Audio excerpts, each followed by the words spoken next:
están, amigos y amigas? Les damos la más cordial bienvenida desde el estudio de Impuestos Express Live, esta vez en compañía del gerente nacional de fiscalización de Servicio de Impuestos Nacionales, Juan Carlos Guaigua, y la técnica especializada en esta área tributaria, Tania Mamani. Hoy hablaremos sobre los procesos de fiscalización. Bienvenido, Juan Carlos.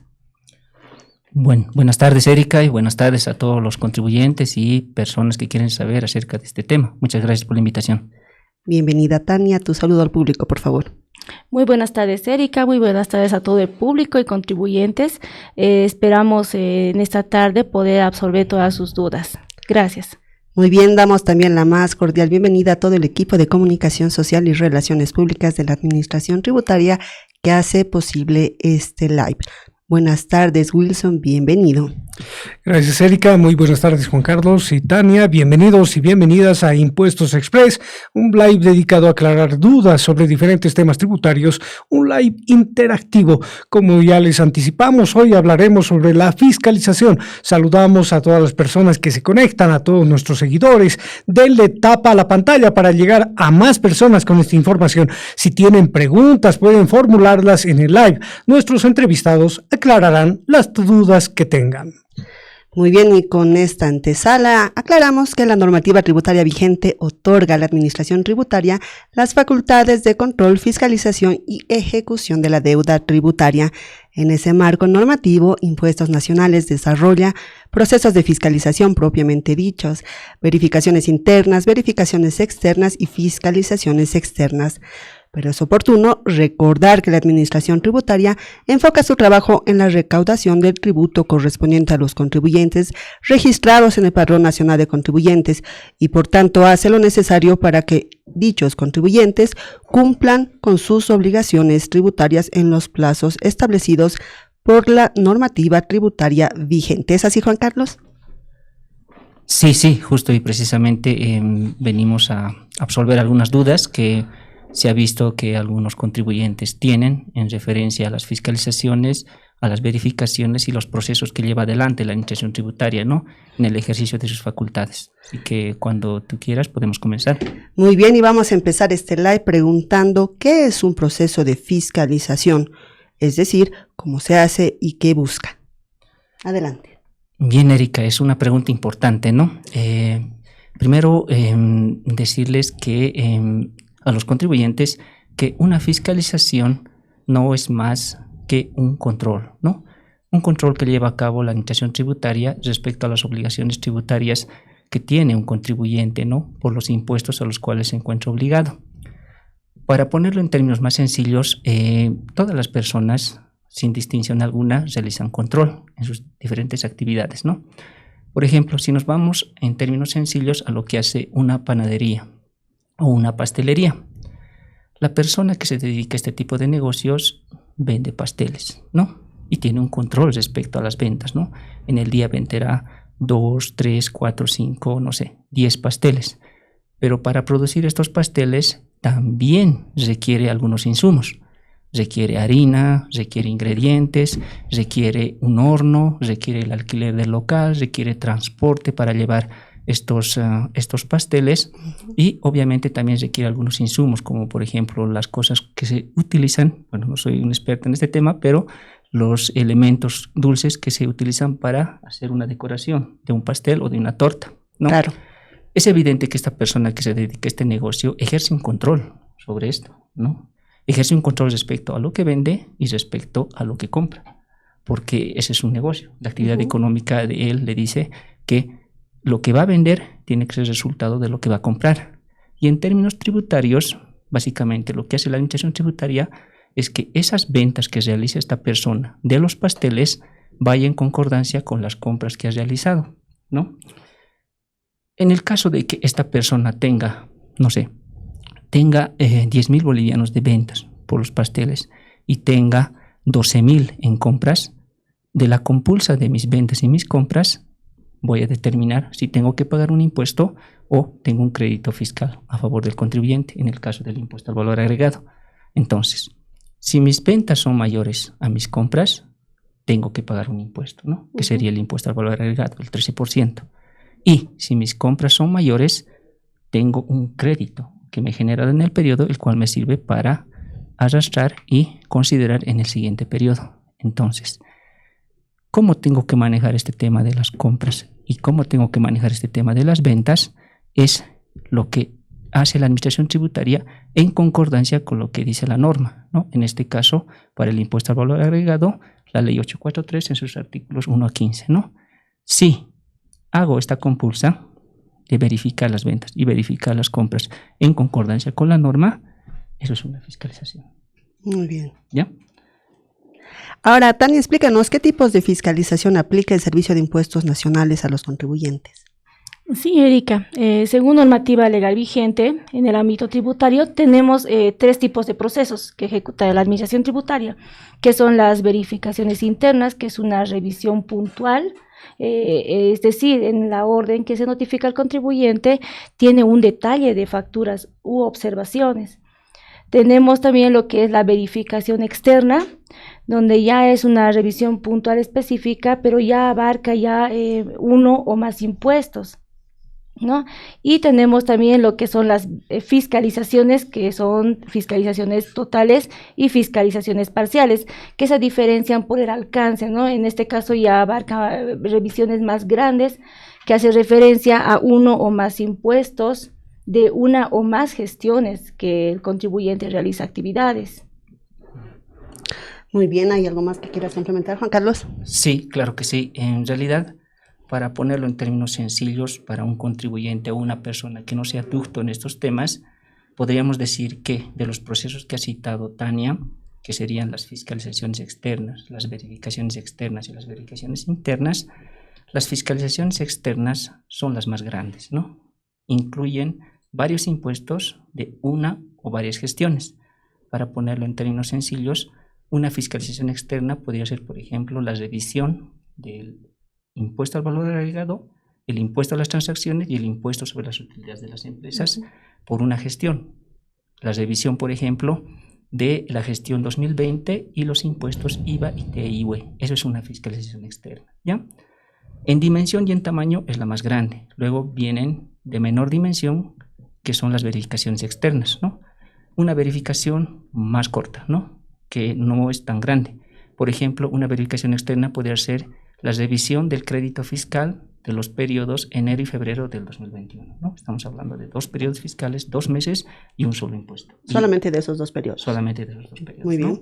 Y luego las verificaciones internas, ¿no? Que son las más pequeñas, las más menores, son puntuales, son específicas. Y si hacemos un ejemplo, por ejemplo, podría ser la verificación de 5 facturas de compra, Perfecto. ¿no? De las cuales se tienen determinadas observaciones, ¿no? Como te das de cuenta, esta podría ser, por ejemplo, la verificación de 5 facturas de compra del periodo enero del 2021, ¿no? Es específica y puntual, ¿no? Entonces, en esas dimensiones tenemos los procesos de fiscalización o verificación. Ahora, una pregunta bastante recurrente por los contribuyentes en nuestras redes sociales es cómo se inicia un proceso de fiscalización. Es decir, ¿qué hace la administración tributaria cuando determina iniciar un proceso a un contribuyente? Bien, adelante. Gracias. Bien, en realidad los procesos de fiscalización se inician con la notificación de una orden de fiscalización o verificación. Anteriormente ya hemos explicado, ¿no?, qué es una orden de fiscalización externa, una orden de verificación externa y una orden de verificación interna. A estos efectos, por ejemplo, ¿cómo se hace este proceso? Las generaciones de las órdenes se hace en función a una gestión de riesgo, ¿no? Es decir, la administración tributaria solo procesa ese tipo de órdenes que han sido generadas en función a un algoritmo de riesgo, ¿no? Hay distintas variables de riesgo que determinan la generación de una orden de fiscalización o verificación. En ningún momento se hace de forma arbitraria, ¿no?, o sin seguir un parámetro o un conducto adecuado. Es decir, todas las fiscalizaciones que se generan y todas las verificaciones que son procesadas por la administración tributaria responden, ¿no?, a un algoritmo de riesgo, ¿no? Ese algoritmo de riesgo es el que determina qué se va a generar, si va a ser una verificación interna, si va a ser una verificación externa o una fiscalización externa. Muy bien. Ahora, Tania, si nos explicas un poco más a detalle, ¿cómo es que se notifica al contribuyente? Sí, Erika. Coméntate que iniciada la generación de las órdenes, ya sea una verificación o una fiscalización, lo que hace el funcionario del Servicio de Impuestos Nacionales es contactar al contribuyente, ¿no? Nosotros tenemos los datos que el contribuyente declara al momento de su inscripción, y con esos datos registrados ya sea de su domicilio fiscal o un domicilio de alguna sucursal que la haya registrado, el funcionario se contacta con el contribuyente a efectos de hacerle una visita, y en la visita lograr realizar una notificación personal, ¿no? Que es el primer recurso que el funcionario va a acudir. En caso de que el funcionario no encuentre presencialmente al contribuyente o al titular del NIT, es que va a practicar lo que es la siguiente modalidad, que es una notificación por cédula. ¿Y en qué consiste esa notificación por cédula? Es que el primer día el funcionario va a buscar al contribuyente y no lo encuentra. Entonces lo que hace es dejar un aviso de visita, y en este aviso le dice, ¿no? En fecha tantos, ahora tantos, funcionario de Impuestos Nacionales acudió al domicilio fiscal del contribuyente y no lo encontró. ¿Puede dejar a cualquier persona entonces? Puede dejar una persona mayor de 18 años. ¿Ya? Y en el mismo aviso le dice también que va a venir al día siguiente, va a volver con el afán de encontrar al contribuyente, ¿no? Entonces, al día siguiente el funcionario vuelve y podría no encontrarlo también al contribuyente, para practicar una notificación personal. Entonces, se procede a una notificación por cédula, y es la entrega de la orden a una persona, como te decía, mayor de 18 años. Muy bien. ¿Y la tercera notificación?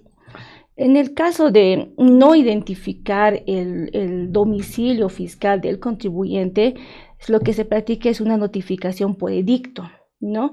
Y para esto el funcionario va a hacer la verificación de que realmente no encuentra el domicilio fiscal que el contribuyente habría declarado en el padrón de contribuyentes, para proceder a esta notificación por edicto.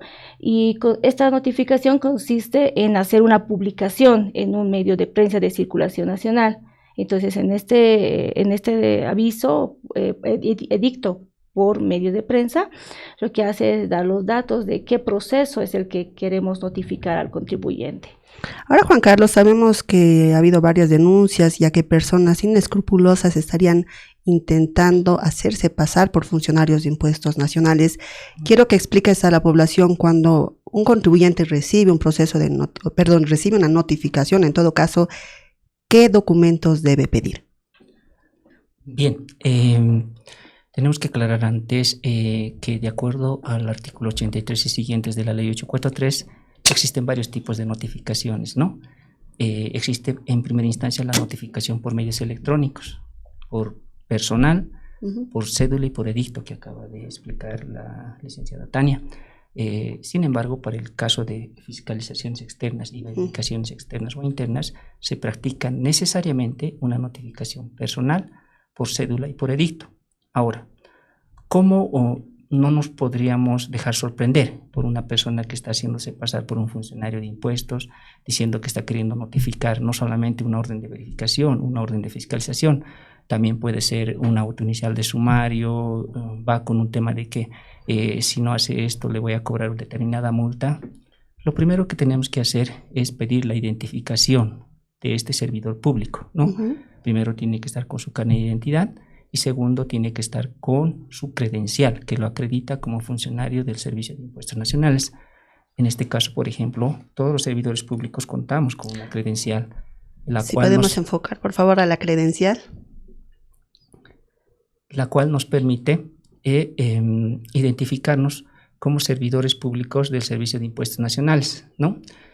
Como usted puede ver aquí, en esta credencial dice claramente mi nombre, Juan Carlos Guayba Condori, mi carnet de identidad, a la gerencia a la cual pertenezco, y también el número de credencial, y dice válida para fiscalizaciones.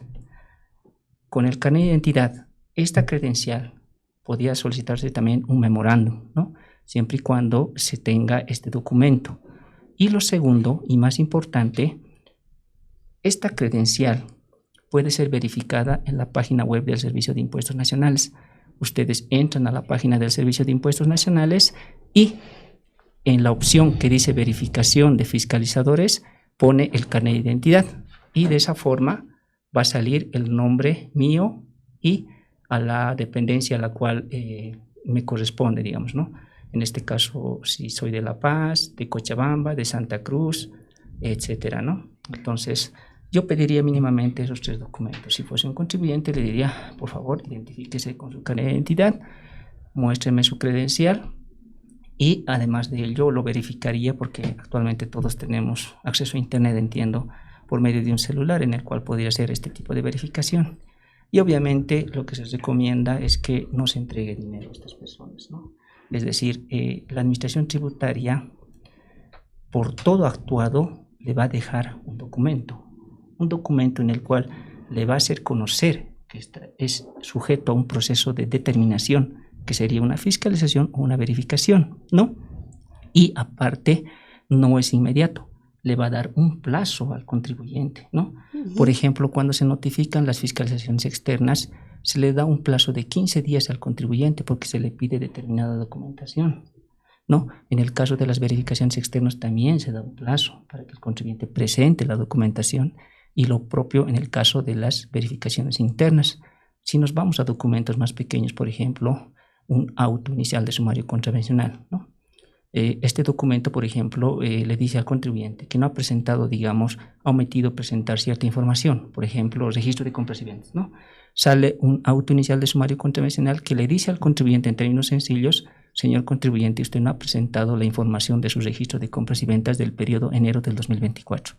Incluso este acto administrativo del auto inicial de sumario contravencional le da un tiempo al contribuyente, ¿no? Para que lo revise, lo verifique, realmente verifique si ha presentado o no la documentación, puede hacer esta verificación de si hay, no sé, un funcionario que no es funcionario y se está haciendo pasar solamente con el único fin de extorsionar o sacar dinero a este contribuyente. Entonces, son elementos que sirven para salir de dudas, ¿no? También para que el contribuyente esté alerta, entonces reiteramos siempre pedir credencial del funcionario, carnet de identidad, verificar la identidad del funcionario en la página web www.impuestos.gov.bo. Pero si me permiten, avanzamos con las preguntas que están realizando los contribuyentes y el público que está viendo este live Impuestos Express. Wilson, adelante con las preguntas, por favor. Bueno, muchas gracias, Erika. Les reiteramos, estamos hablando de los procesos de fiscalización en Impuestos Express. Vamos con las preguntas. Nos consultan, ¿cada cuánto tiempo me hacen una fiscalización externa? Vamos con la primera pregunta. Vamos con la segunda.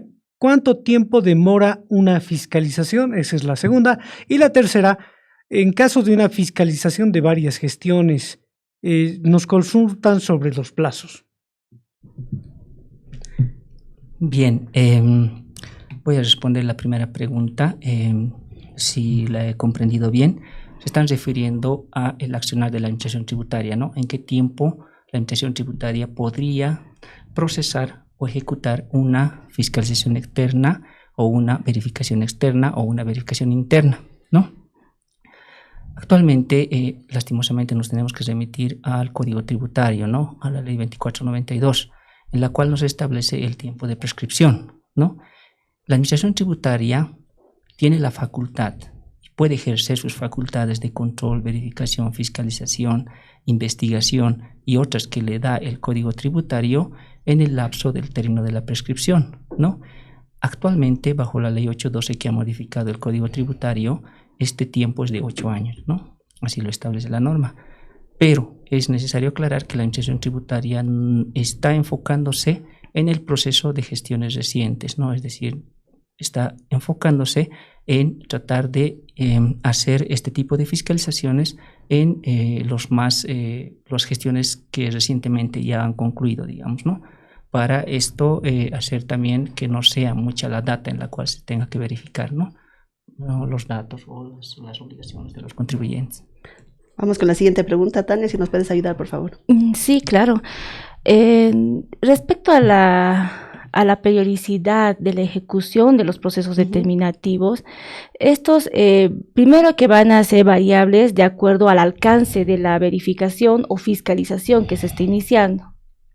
Además, cabe recalcar, y como en las anteriores preguntas tal vez podríamos también complementar, que el Servicio de Impuestos Nacionales ha puesto a disposición de todos los contribuyentes modalidades de pago en línea. Entonces, al tener modalidades de pago en línea, evita este tipo de extorsiones que podían hacer los contribuyentes pidiendo tal vez dinero en efectivo o algún tipo de extorsión, ¿no? Entonces, podemos hacer el pago también por QR, por número de trámite. Hay ahora banca por internet que han habilitado ya todas las entidades financieras, y también, ¿no?, para contribuyentes que quieran hacer el pago presencialmente en una entidad financiera, también lo pueden hacer, ¿no? Entonces, independientemente del tipo de proceso que se ejecute, están habilitadas esas modalidades de pago para todos los contribuyentes. También aclarar que de acuerdo al alcance de las órdenes de verificación o fiscalización, estas podrían tener diferentes periodos de revisión, ¿no?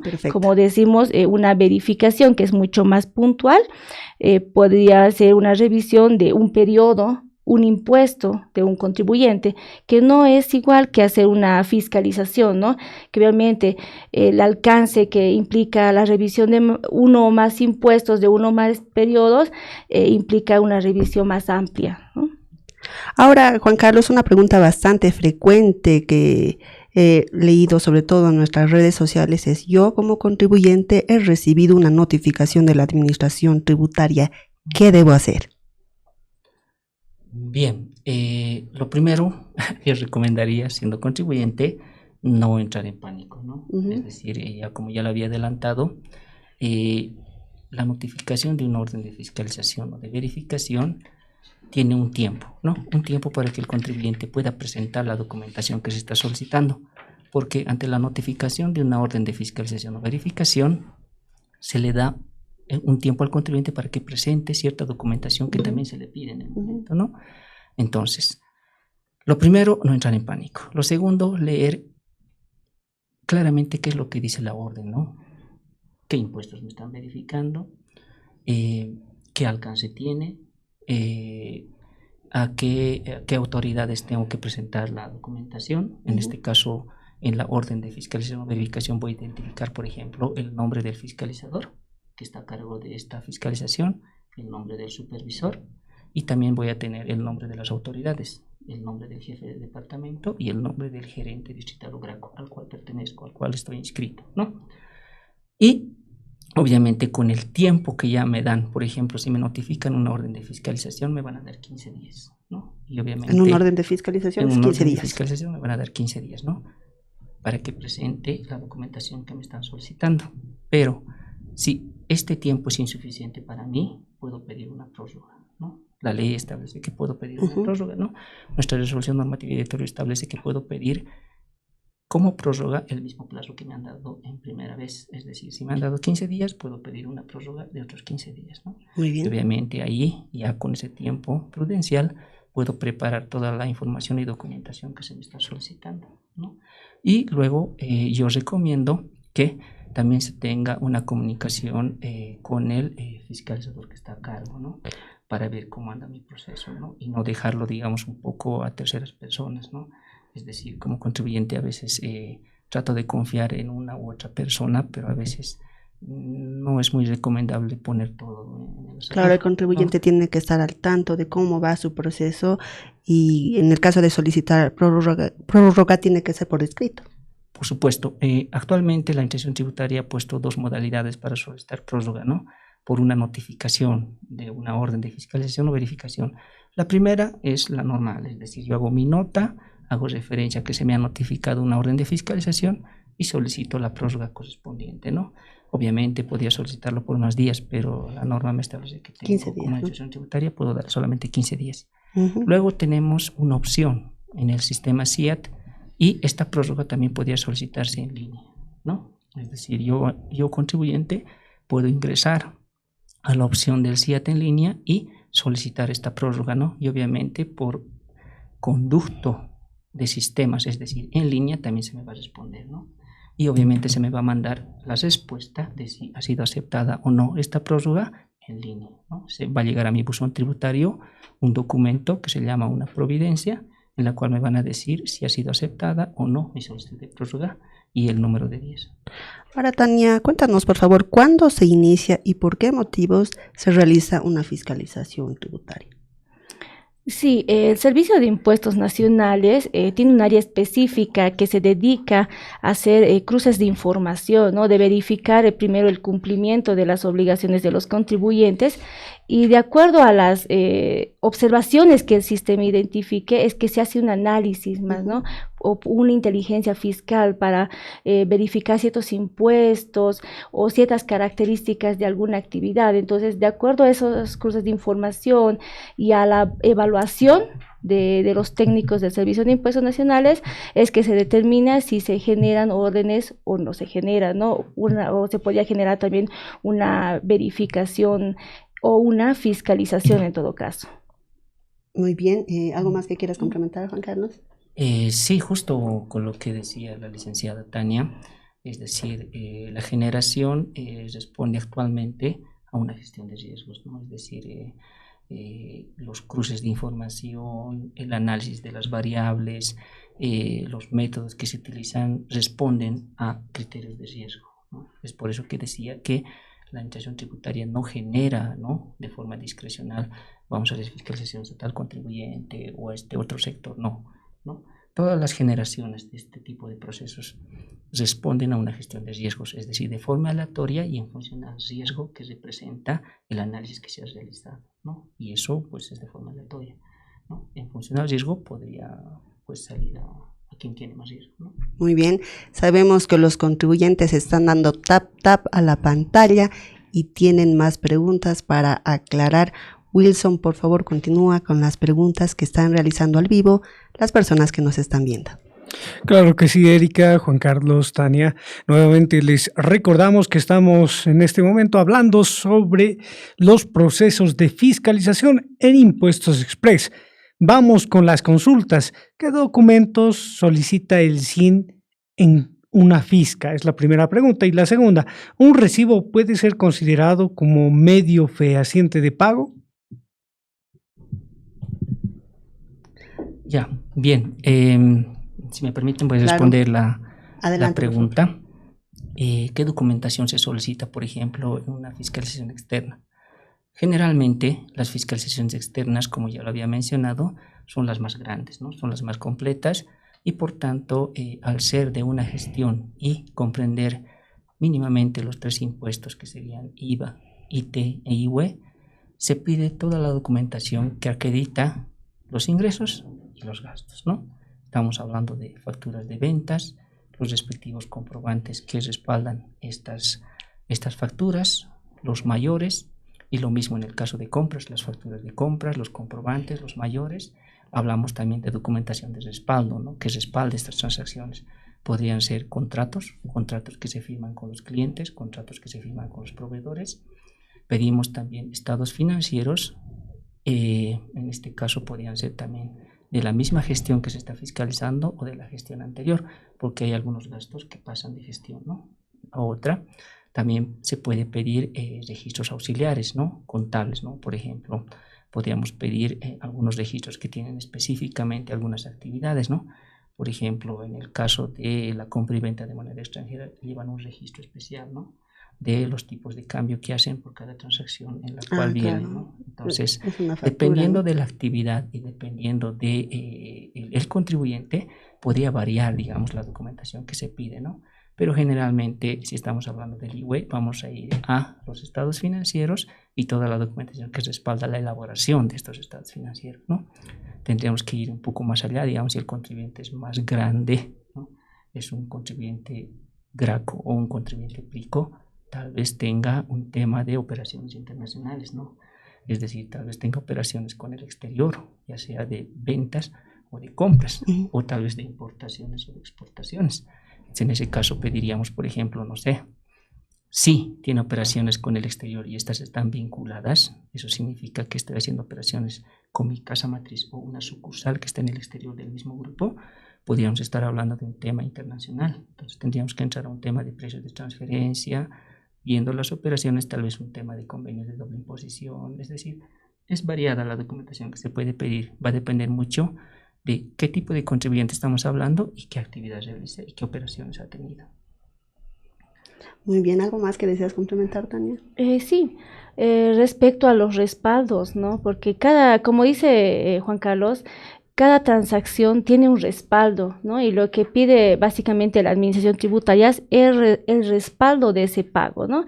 Que podría ser un cheque, tal vez el respaldo del pago, una transferencia bancaria, ¿no? El respaldo del contrato que decía donde se establecen las cláusulas de la prestación del servicio, de la compra de un bien.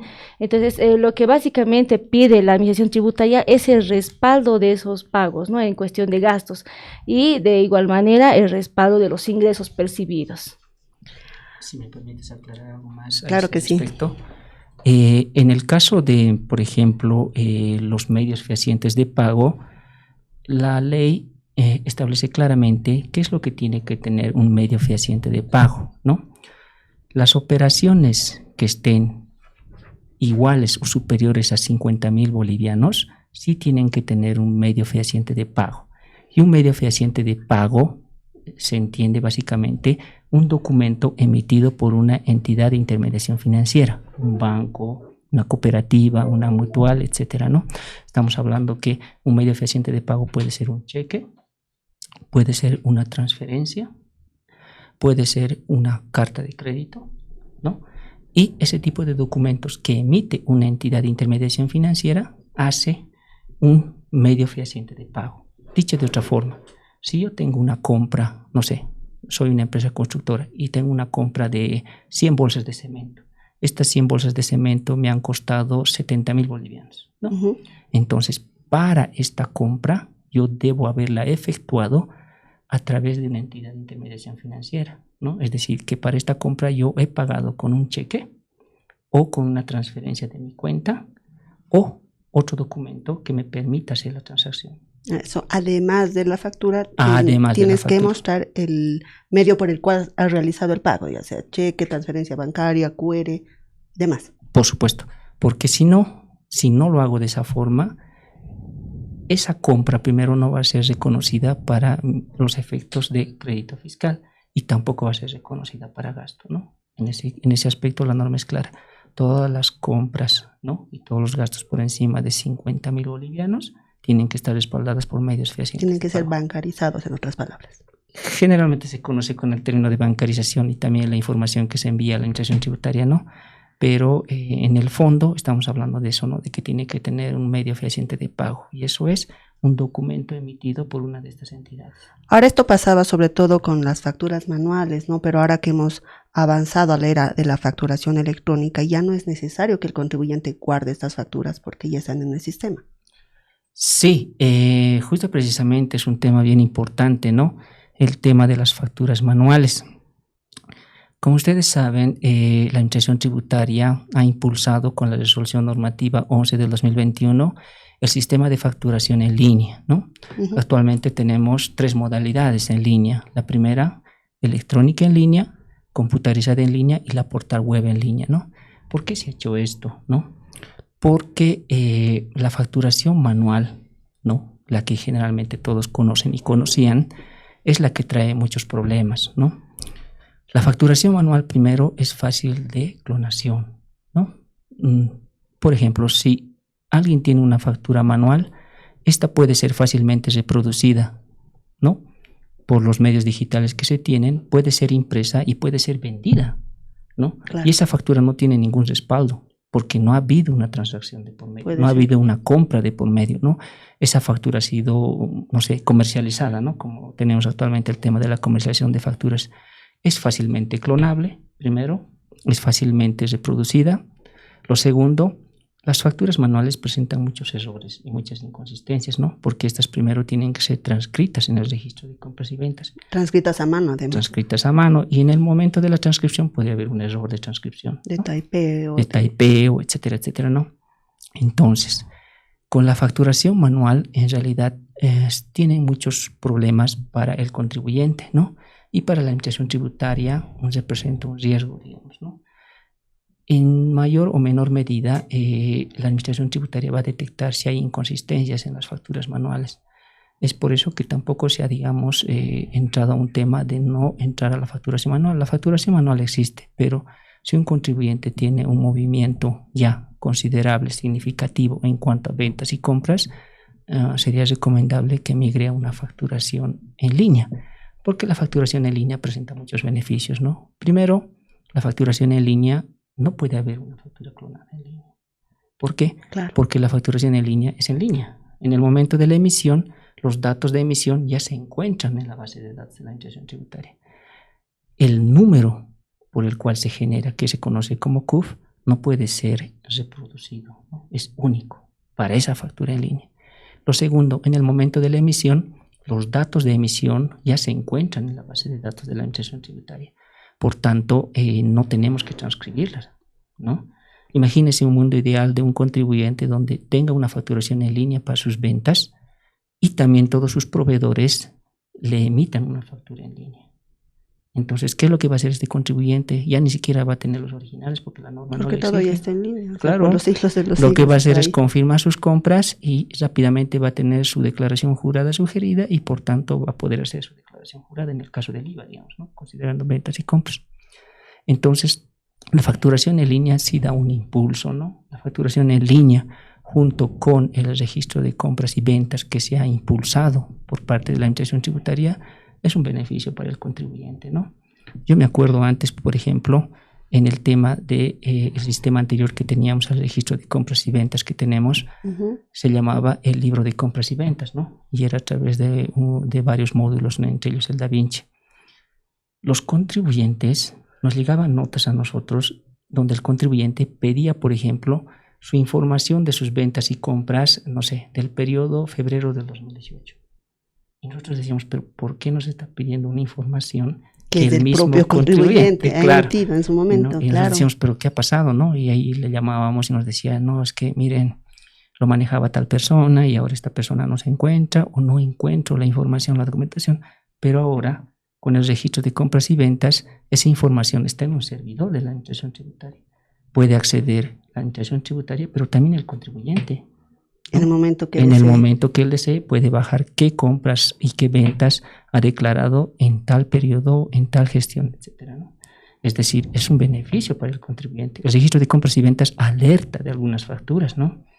Puede haber algunas facturas con observaciones y en el momento del registro, el registro de compras y ventas la alerta, ¿no? La alerta y le dicen un ratito, esta factura está mal o tiene inconsistencias en el número de autorización. Entonces ya es una alerta para que el contribuyente pueda depurar esa factura, pueda llamar a su proveedor y decirle por qué esta factura está mal y no me está permitiendo registrar, ¿no?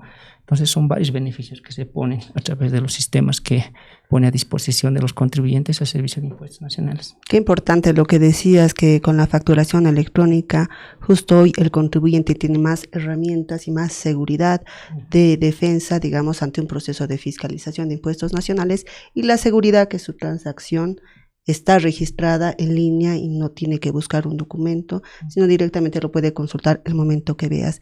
Sabemos que hay más preguntas, por favor, Wilson, adelante ya en la recta final de este Impuestos Express. Claro que sí, Erika, tenemos una consulta muy importante. Nos dice, ¿cómo un contribuyente puede verificar que no tiene deudas en el área de fiscalización? La primera pregunta. Y otra está relacionada entre comentario y pregunta también. Nos dice, respecto a las facultades que tiene impuestos para cobrar una deuda, dice que escuchó de un amigo que le cobraron la deuda por débito automático. ¿Esto es posible? Son las dos preguntas. Adelante. Sí.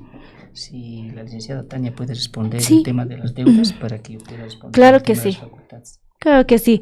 Aclarar y poner a conocimiento de todos los contribuyentes que el Servicio de Impuestos Nacionales ha implementado lo que es el nuevo sistema, ¿no? El SIAT en línea. Y ese SIAT en línea tiene muchos beneficios para el contribuyente porque actualmente ya este sistema le muestra las posibles deudas que puede tener, ¿no? Como obligaciones tributarias que no podía haber cumplido. Es decir, que tenía la obligación de presentar el formulario 200 del periodo enero 2024 y se olvidó o no, simplemente no lo presentó. Entonces, en este sistema, en el 7 en línea, hay una sección específica de deudas tributarias donde le alerta al contribuyente y le dice, usted no ha presentado el formulario 200 de enero 2024, ¿no? Y al igual que presentarle esta posible omisión del contribuyente, también le muestra en la sección de deudas tributarias los procesos de fiscalización que podrían haberse iniciado con la notificación, como decíamos, que está pendiente de pago. Y no solo de fiscalización, también de jurídica, ¿no? Entonces, en esta opción tiene tanto deudas del área de recaudaciones, de fiscalización y del área jurídica, ¿no? Entonces, y el contribuyente ya tiene a la mano en el sistema la disposición de estas deudas que pueden ser pagadas en línea. Y a este sistema el contribuyente accede con sus credenciales, ¿no? Las credenciales que el Servicio de Impuestos Nacionales le había otorgado al momento de su inscripción. Ahora nos hablaban del tema de que habían escuchado un amigo que le hicieron retención de fondos por débito automático. ¿Es esto cierto?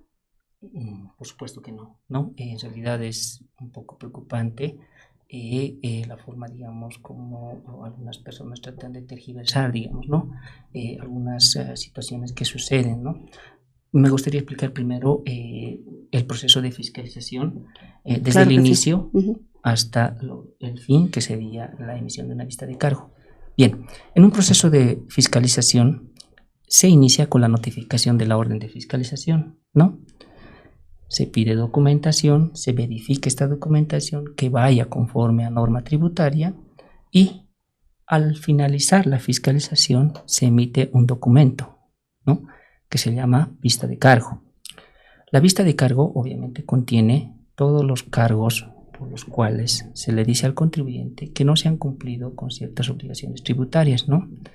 La vista de cargo va a contener además la norma que se ha contravenido, los fundamentos y hechos por los cuales se está comunicando al contribuyente que existen observaciones, va a contener una base imponible, va a contener la alícuota de los impuestos que se han aplicado, va a contener el tributo omitido y por tanto la deuda tributaria, ¿ya? A la notificación de la vista de cargo se le va a dar 30 días al contribuyente para que presente descargos. Eso es lo que nos dice la norma, el Código Tributario. Y en estos 30 días y a la notificación de la vista de cargo existe un incentivo tributario, ¿no? Que es el arrepentimiento eficaz, que se considera en los 20 días de notificada la vista de cargo. ¿Qué significa el arrepentimiento eficaz? Que si el contribuyente en ese lapso pagara su adeudo tributario, va a extinguirse la sanción, la calificación de conducta, ¿no? La sanción de conducta en el caso de una fiscalización es el 60% del tributo omitido actualizado. O sea, se reduce en un 60%. Se reduce en realidad en toda la sanción, porque se extingue la sanción, ¿no? Si se acoge al arrepentimiento eficaz. Si se acoge al arrepentimiento eficaz. Ahora, antes de la emisión de la vista de cargo, el contribuyente podría realizar cualquier pago a la administración tributaria, ¿no? Podría considerarse un pago parcial que también va a estar sujeto a arrepentimiento eficaz, ¿no? Por ejemplo, si el contribuyente pagara el adeudo tributario antes de la emisión de la vista de cargo, pues ya no va a haber vista de cargo, ¿no? Lo que se emite es una resolución determinativa que declara pagada la deuda tributaria, ¿no? Primero, en todo ese lapso, desde la notificación de la orden de fiscalización hasta la emisión de la vista de cargo, la administración tributaria no efectúa ningún cobro al contribuyente. Todos los pagos son voluntarios, ¿no? Por parte del contribuyente. Como les decía, incluso notificada ya la vista de cargo, el contribuyente podría acogerse al arrepentimiento eficaz de los 20 días, ¿no? E incluso si no está de acuerdo, presentar los descargos correspondientes. Entonces, incluso si viéramos más allá el proceso, después de una vista de cargo, se emite una resolución determinativa, ¿no? Incluso en este actuado, en este tiempo, la administración tributaria no hace ningún débito automático. Todos los pagos son voluntarios, el contribuyente, ¿no? La administración tributaria ha puesto varios sistemas, por ejemplo, ¿no? Para que el contribuyente pueda efectuar estos pagos. Claro, sistemas, ¿no? Facilidades de pago en línea, como pago a través de QR, ATMs, transacciones bancarias, entre en otros. línea, con QR, es decir, Por ejemplo, en el caso de fiscalización se tiene el sistema de deudas en fiscalización, donde el contribuyente puede ver, digamos, ¿no?, el proceso de una orden de fiscalización o verificación, cuánto se ha determinado, y en ese sistema le da la opción de que el contribuyente pueda pagar, pero en toda la etapa, en todo ese proceso, el contribuyente lo hace de forma voluntaria. No existe en ningún momento un débito automático que haga la administración tributaria de este tipo de deudas que ha salido, no sé de dónde, reclamo o consulta, pero no existe esa figura, ¿no? Todos los pagos son porque el contribuyente ha considerado en un sistema y lo ha visto, y él pues ha visto su disponibilidad de pago y lo ha hecho, ¿no?, haciendo uso de estas herramientas, ¿no? Pero es de forma voluntaria porque el contribuyente asume, digamos, ¿no?, en el momento que ingresa por sus credenciales, y obviamente el contribuyente hace esta decisión, pero en ningún momento la administración tributaria, además, no lo haría, digamos, como lo haría este débito automático, ¿no? Un poco rara la figura. Claro, es importante aclarar lo que tú mencionabas, que esta es la primera parte de un proceso de fiscalización. En un siguiente programa vamos a hablar un poco más sobre el tema de las medidas de cobranza coactiva para recuperar esa deuda tributaria, pero esto ya sería un segundo paso si inicialmente el contribuyente no hizo el pago en un proceso de fiscalización. Tania, ¿qué recomendación podrías dar a los contribuyentes una vez que estamos hablando de este tema tan importante que es la fiscalización? Sí, bueno, recomendar a los contribuyentes primero no alarmarse, ¿no? Un proceso de fiscalización o verificación no es algo que hoy esté fuera de otro mundo. Es un proceso de revisión que la administración tributaria realiza, ¿no? Y los contribuyentes sí recomendarles que tengan la documentación en orden, que tengan los respaldos de las transacciones que realizan, ¿no?, como los medios fehacientes de pago.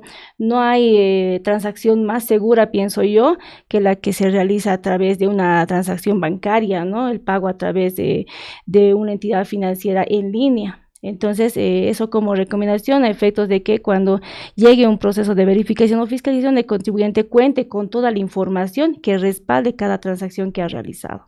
¿Por cuánto tiempo tiene que guardar esa información? Bien, a mí me gustaría aclarar algunos puntos. No sé claro si que sí. Adelante, por favor. Algunas recomendaciones para los contribuyentes que tengan un proceso de fiscalización o verificación en curso, ¿no? Lo primero y más importante, no compren facturas, ¿no? Es decir, no se pongan en riesgo, ¿no? Lastimosamente, este tema de la venta de facturas se ha vuelto una constante, ¿no? Podemos verlo incluso en línea, que tratan de vender facturas, pero es un riesgo para el contribuyente, ¿no? Claro. Ninguna persona se pondría en riesgo voluntariamente, digamos, ¿no? ¿Por qué? Porque hay un viejo adagio que dice: usted puede engañar a algunos durante un tiempo. Compro facturas, no pasa nada, nadie se da de cuenta. Usted puede engañar a algunas personas mucho más tiempo, ¿no? Es decir, sigo más periodos, sigo comprando facturas, sigo declarando estas facturas, pero usted no puede engañar a todos todo el tiempo, ¿no? Es decir, ¿qué es lo que va a pasar? Tarde o temprano, usted que está comprando facturas va a entrar en un proceso de riesgo, y la administración tributaria por esos hechos le va a notificar, porque son facturas compradas, son facturas falsas, son facturas que no tienen respaldo económico, que no han sido producto de una transacción, sino han sido producto de una venta ilegal de facturas, ¿no? Entonces, la primera recomendación sería no comprar facturas.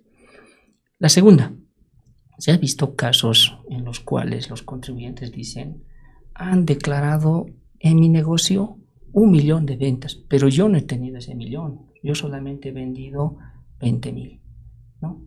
Lo que yo recomiendo es que al contribuyente se le facilita un usuario y una contraseña para que pueda acceder a su sistema, a su portal, ¿no?, como lo entiendan los contribuyentes. Entonces, la segunda recomendación sería: no den esas contraseñas, esos accesos a terceras personas. Es como cuidar tu carnet de identidad. Por supuesto, ¿no? Es decir, puede resultar tal vez fácil para algunas personas dar a otra persona o confiar demasiado, ¿no? Pero no es recomendable, ¿no? Porque luego tenemos este tipo de cosas, ¿no? contribuyentes que vienen y dicen, yo no he facturado 1 millón de bolivianos, o sea, yo he facturado 20.000 y ¿dónde ha aparecido esto, no? Y resulta que luego dice, no, es que pasó que esto se le dio a tal persona y no sé qué. Entonces, la segunda recomendación, no den contraseñas a terceras personas. La contraseña es in situ para el contribuyente, para que él pueda acceder, pueda hacer seguimiento de sus procesos, pueda declarar sus obligaciones en tiempo, en plazo oportuno, etcétera, etcétera, ¿no? Ahora, lo tercero, hacer seguimiento a sus procesos. Personalmente, ¿no? Es decir, tienes que entrar con tus accesos al sistema, ver tu buzón tributario. Si tienes dudas, tienes alguna consulta, pues no dudes, ¿no? Puedes acercarte a la administración tributaria de tu jurisdicción.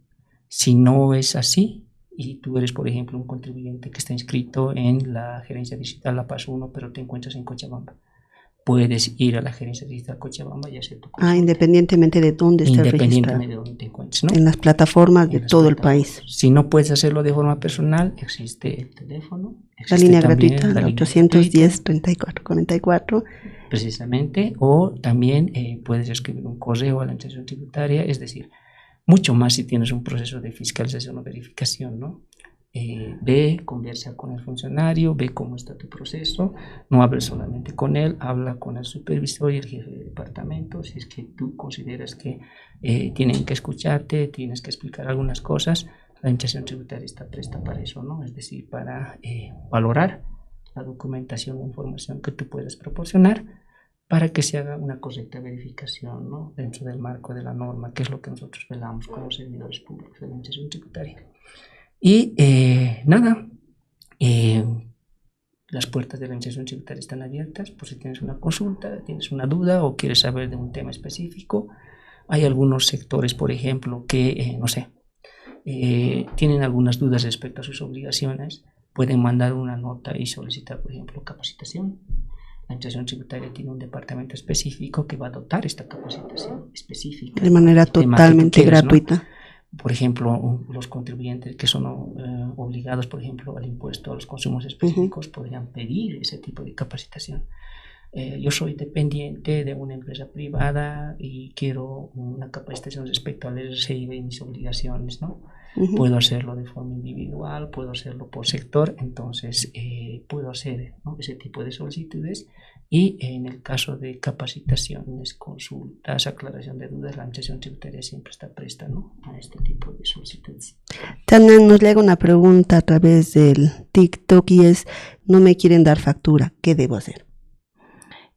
Sí, primero que todos los contribuyentes tienen la obligación de emitir factura desde los 5 bolivianos, ¿no? Según normativa vigente, están obligados desde ese importe. Sin embargo, el contribuyente, el cliente en este caso, puede solicitar la factura por menor importe. Entonces, todos los proveedores contribuyentes están en la obligación de emitir la factura, ¿no? Y qué mejor que aprovechar, ¿no?, y poder migrar a esta modalidad en línea, que ya no vamos a tener ese tipo de problemas, ¿no?, de decir que no me quiere emitir la factura cuando ya lo va a tener en línea, ¿no? Entonces, sí recomendar eso a todos los contribuyentes, que eso les facilita a efectos de tener de manera ágil su registro de compras y ventas y por tanto actualmente ya incluso de su declaración jurada, ¿no? Ya que si el registro de compras y ventas es por emisión de facturas en línea de cliente y proveedor, el RCB ya tiene la información para generar una declaración jurada, y a esto le llamamos declaración jurada sugerida, es decir que con la información del registro de compras y ventas, el contribuyente ya tiene su declaración jurada, que solamente tendría que confirmarla en caso de tener todas sus transacciones en línea, ¿no? Pero actualmente todavía están tropezando con lo que es el registro manual, es decir, el taipeo de las facturas emitidas manualmente, ¿no? Entonces, eso sí le complica un poco al contribuyente, pero puede acceder ya, como les digo, a esta modalidad en línea. Muy bien, ¿hay alguna pregunta más, Wilson? Por favor, ya en esta recta final de este live de Impuestos Express.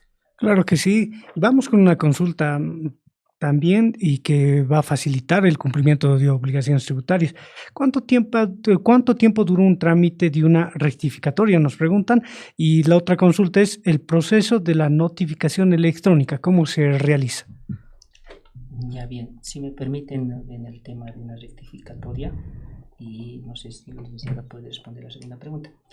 En el caso de una rectificatoria, primero aclarar que no es un proceso de determinación, no es un proceso de no determinación y se hace a solicitud del contribuyente, ¿no? Es decir, que el contribuyente solicita este trámite de rectificatoria por vía formal, es decir, por medio de una nota, pero actualmente la Administración Tributaria también ha puesto que se puede hacer esta solicitud en línea, ¿no? Es decir, se ingresa al sistema y se sube la solicitud y obviamente todo el trámite es en línea, porque en el momento de la solicitud se va a hacer en línea y obviamente la respuesta y la resolución administrativa donde se dice si la rectificatoria es aceptada o rechazada también va a ser en línea y va a llegar a su buzón tributario, ¿no? El marco administrativo que se maneja son de 6 meses, ¿no? Porque es lo que nos establece la ley de procedimiento administrativo, ¿no? Entonces, en los 6 meses tiene que resolverse este trámite de rectificatoria, ¿no? Hay algunas rectificatorias que pueden hacerse de forma inmediata porque la verificación no dura mucho tiempo, ¿no? Generalmente he visto que los tipos de rectificatorias se hacen porque los contribuyentes quieren reconocer, por ejemplo, algunas facturas de compra que no han podido declarar en su momento, ¿no? Y entonces solicitan el trámite de rectificatoria y generalmente se da por facturas manuales, ¿no? Porque ¿qué pasa? Por ejemplo, hay una empresa que tiene sucursales en varios lugares del país y en lugares alejados, entonces las facturas manuales de las compras de los proveedores no llegan, digamos, para su consolidación las físicas, ¿no? ¿Por qué? Por el tema de distancia, por el tema de algún inconveniente, puede haber, no sé, una serie de cosas por las cuales no han llegado en su momento y obviamente no han sido declaradas. Entonces el contribuyente puede solicitar este trámite de rectificatoria y la Administración Tributaria se va a pronunciar por medio de una resolución administrativa donde le va a decir su solicitud de rectificatoria ha sido aceptada, ¿no? O ha sido rechazada, siempre y cuando estemos hablando de una rectificatoria a favor del contribuyente. ¿Qué significa? Que estamos aumentando el saldo a favor del contribuyente o estamos disminuyendo el saldo a favor de la Administración Tributaria, ¿no? Es decir, en esas dos situaciones amerita una solicitud de rectificatoria por parte del contribuyente. Las otras dos situaciones de rectificatoria son rectificatorias a favor del fisco y esas pueden realizarse a libre iniciativa del sujeto pasivo. Eso es lo que nos dice, ¿no? El Código Tributario y el Decreto Supremo 27310. Muy bien, la segunda pregunta, por favor. Sí, aclarando el tema de las notificaciones electrónicas, esta modalidad de notificación se encuentra vigente según la ley 812 que modifica el Código Tributario. Y en esta modificación habilita lo que son las notificaciones electrónicas para los actuados emitidos por la Administración Tributaria. Y estos actuados son notificados a través del buzón tributario que los contribuyentes pueden acceder con usuario y contraseña que corresponden a las credenciales que les habría otorgado la Administración Tributaria. Entonces, en este buzón tributario tiene una sección de notificaciones y en esta opción puede visualizar todos los actuados que habría enviado la Administración Tributaria al contribuyente, como ser vistas de cargo, hay autos de prórroga que son notificados por este medio y otros documentos como resoluciones determinativas también. Entonces, estos actuados están a disposición del contribuyente a que lo revise, ¿no? Lo visualice y el documento se da por notificado cuando el contribuyente lo visualiza o al 5º día hábil de haberse enviado el documento, si es que no puede visualizarlo el contribuyente, ¿no? Entonces esta opción está habilitada para todos los contribuyentes, no hay alguna restricción y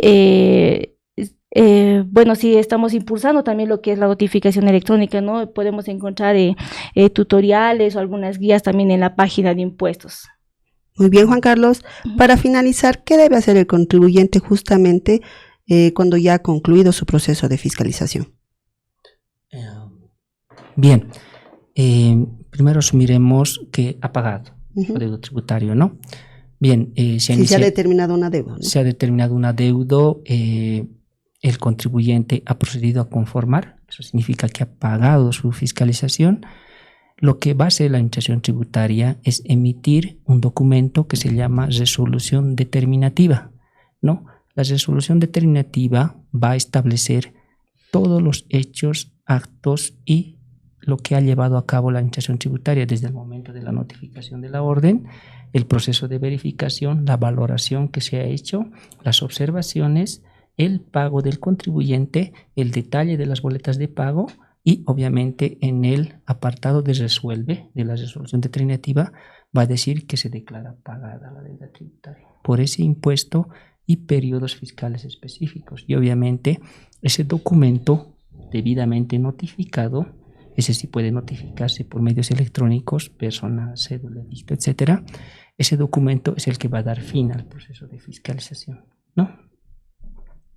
Muy bien, es importante lo que nos aclarabas, puesto que no debemos tener miedo a un proceso de fiscalización, es un proceso regular que determina la Administración Tributaria a los contribuyentes si se han encontrado algunas observaciones en su facturación. Por eso recomendamos que todos migren a la facturación electrónica para tener sus documentos en línea. Además, no se olviden que Impuestos Nacionales bajo ninguna forma o de ninguna manera cobra directamente ningún tipo de recurso. Todo pago se hace a través de línea o a través de algún medio fehaciente de pago. Y estos recursos recaudados van al Tesoro General de la Nación y se traducen en obras para el vivir bien de todas las bolivianas y los bolivianos. De esta forma ya hemos concluido Impuestos Express Live, que hoy trató el tema de fiscalización. Nos quedamos con muchas preguntas en el aire, pero les pedimos a ustedes hacérnoslas a través de nuestras redes sociales en Facebook, Instagram, TikTok, YouTube y X. Asimismo, si tienen más dudas, pueden llamar a la línea gratuita 810-3444 o a través de la página web impuestos.go.bo, consultar a través del asistente virtual. Agradecemos la presencia del gerente nacional de fiscalización, Juan Carlos Guaigua, por su presencia, y de la técnica de fiscalización, Tania Mamani. Su despedida, por favor. Bien, bueno, muchas gracias primero por la invitación. Es un tema muy amplio, entiendo que debe haber muchas consultas, pero como ya lo había mencionado, ustedes pueden consultar en cualquier momento, en cualquier instancia a la Administración Tributaria. No efectúen pagos, una recomendación, porque la Administración Tributaria siempre va a notificar un documento donde le va a dar un plazo determinado, ¿no? Y en ese plazo el contribuyente puede hacer las consultas necesarias, verificar que realmente estos servidores públicos pertenezcan a la Administración Tributaria, que el documento es correcto, es decir, va a haber un tiempo en el cual el contribuyente puede verificar lo que él quiera verificar, ¿no? Eso, y nada, pues agradecer la invitación y entiendo que nos podemos ver en otra oportunidad para ver otros temas. Claro que sí. Tu despedida, Tania, por favor. Muchas gracias, Erika, muchas gracias a todo el público, y como dicen, estamos prestos a atender las consultas de los contribuyentes por las líneas gratuitas o por redes sociales. Gracias. Agradecemos también a todo el equipo detrás de cámaras que hace posible que lleguemos a ustedes. Agradecemos a Wilson y a todo el equipo de comunicación que hizo posible este Impuestos Express Live. Tu despedida, Wilson. Bueno, nuevamente agradecemos a todas las personas que se han conectado a nuestro live Impuestos Express. Saludamos a nuestros principales espectadores: Roger, Pagliuc, Antonio, Wolf, Karina, Glenn, Vladimir, Cocobas, Luis, Daniel, Julio, Jada María, Johnny, Sonia, Brenda, entre otros. Muchas gracias por estar en nuestro live y por supuesto a darle like a todas nuestras publicaciones. Durante las siguientes transmisiones estaremos tocando otros temas de materia tributaria, hablando de tú a tú en lenguaje fácil y comprensible y aclarando dudas en vivo. Agradecemos a Erika, Juan Carlos y Tania por aclarar todas las dudas de la jornada. Les comunicaremos oportunamente nuestro próximo live a través de nuestras cuentas oficiales en redes sociales. Cueca, no hay primera sin segunda. Los esperamos en un siguiente live para hablar sobre medidas coactivas y procesos de impugnación tributaria que puede realizar el contribuyente, para continuar hablando sobre este tema. Muchas gracias a todos nuevamente. Será hasta un próximo live. Permiso.